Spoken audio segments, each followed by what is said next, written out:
Auto loan delinquencies are increasing, and this is not good. In the last couple of weeks, we've gotten some new reports from the Federal Reserve Bank of New York, Experian, and Fitch Ratings, and all three of these reports show a very clear conclusion. People are falling behind on their car loans. Now, in order to fully understand what's going on with car loans and car delinquencies, you first have to understand what's going on in the entire debt situation as a whole. And while total debt balance and delinquencies is still low historically speaking, it is still quite a bit higher than what we've seen over the last few years, and we are quickly approaching levels equal to what we saw in Q1 of 2020 and in Q4 of 2019. But per the same report, the percentage of balances 90 days or more delinquent is not only climbing, but for auto loans and credit cards, this has surpassed not only pre-pandemic levels, but it's also quickly approaching Great Recession territory. 30-day delinquencies aren't much better and have also far surpassed pre-pandemic and are inching closer and closer to record highs. Though they aren't as high as 90-day data, it still isn't good.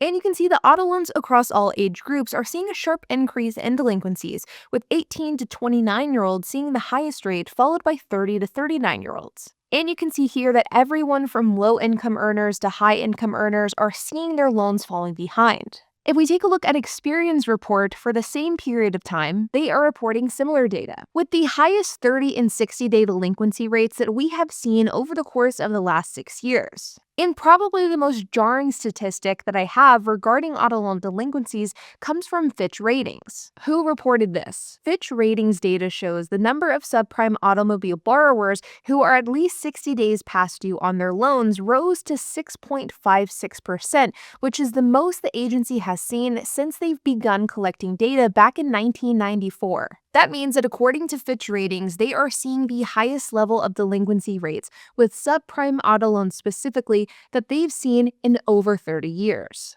The bottom line is this data is very, very bad. And many economists and experts believe that auto loan delinquencies and late payments are some of the earliest indicators of economic recession. And in general, auto loan delinquencies and late payments is indicative of a larger, grander problem. And there are many reasons for this. First is the fact that it shows that Americans just don't have extra money. After paying for housing, which is as expensive as ever, groceries, which are also very expensive, consumers just don't have enough left over for them to pay for additional expenses like their cars, which are also extremely expensive. And I think it goes without saying whenever I say that the fact that Americans don't have extra money is not a good thing. But not only are auto loan delinquencies and late payments indicative of broader economic problems, but there are other domino effects that this can cause as well in other aspects of the economy. Loan defaults create a negative feedback loop in the market. Rising delinquency rates typically force lenders to tighten their standards. For example, they may require larger down deposits, which puts additional pressures on the consumer, especially in the subprime segment, which means that as delinquency rates go up, the affordability of a car gets worse. Because as lenders require more money down, or they just blatantly deny more people,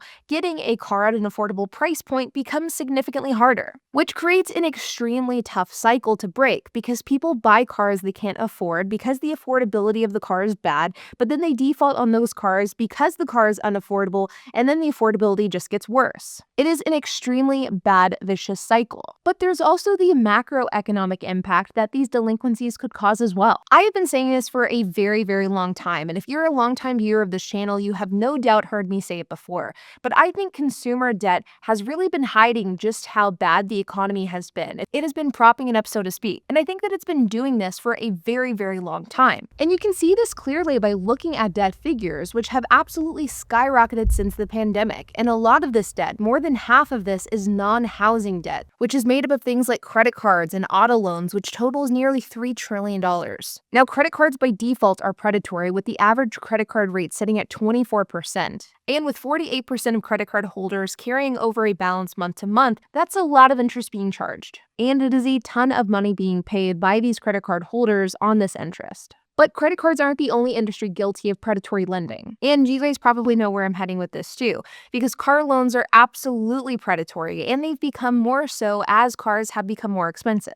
The current average interest rate for a car is 6.35% for new vehicles and 11.62% for used vehicles. But you can see by looking at the data from NerdWallet, which is from the same period of time as these reports from this video, the interest rate is really quite varied, with the lowest rates being 4.77% for new cars with Subprime borrowers, all the way up to 21.81% for used cars for deep subprime borrowers. Which leads us to the issue of subprime borrowers. The business of subprime auto loans is an $18 billion industry. So the business of giving out bad loans to people that can't afford the cars, it's a lucrative business to be in. And it's an industry that over the last few years has been incredibly profitable for subprime lenders, but also asset-backed security investors. An asset-backed security in the context of the car market is an auto ABS, or an auto asset-backed security, which in very simplified terms is whenever a bank, financial institution, or dealership originates a bunch of car loans and they then sell them in bulk to investors. I've talked about this a lot in the context of Carvana. Auto ABSs are lucrative because of the high interest rates, but they're also very risky because of the higher chance of default. But the problem is this has been and is unsustainable. People buying more expensive cars than ever at high interest rates with extremely high monthly payments. People can't keep up, and this debt is catching up to them. And I know that I've mentioned this on my channel so many times, and at this point I feel like a broken record, but it is absolutely reminiscent of the Great Recession. In fact, let's throw our obligatory clip from The Big Short in here.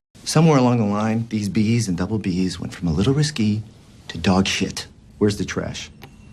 Right behind you. I'm talking rock bottom FICO scores. No income verification. Adjustable rates, dog shit. The default rates are already up from 1% to 4%, fellas. And if they rise to 8%, and they will... You're saying that at 8% the bonds fail, and we are already at 4%? That's right. If they go to 8, it's Armageddon. Yeah, that's right. I think I've seen this film before, and I didn't like the ending. Now, I am not insinuating that car loans or credit cards in and of themselves are on the same playing field as the housing market. Nor am I saying that if a ton of auto loans go delinquent, that is equal to a ton of mortgages going delinquent. The reality is the Great Recession was a once-in-a-lifetime event, and we are most likely, in fact, I would bet that we're not going to see a recession that plays out under the same set of circumstances as it did back in 2008 ever again. But I do think that the trend that we're seeing with consumer debt and auto loans, not to mention student loans, which I didn't even discuss in this video, but I do think that these debt categories together can absolutely be the catalyst for a major recession. And this paired with tariffs and an underwhelming jobs report, it's not a good mix. Like always, you guys, I hope that you enjoyed this video. If you have any questions, comments, if you have anything to add, I would love to hear it. So make sure to leave a comment down below.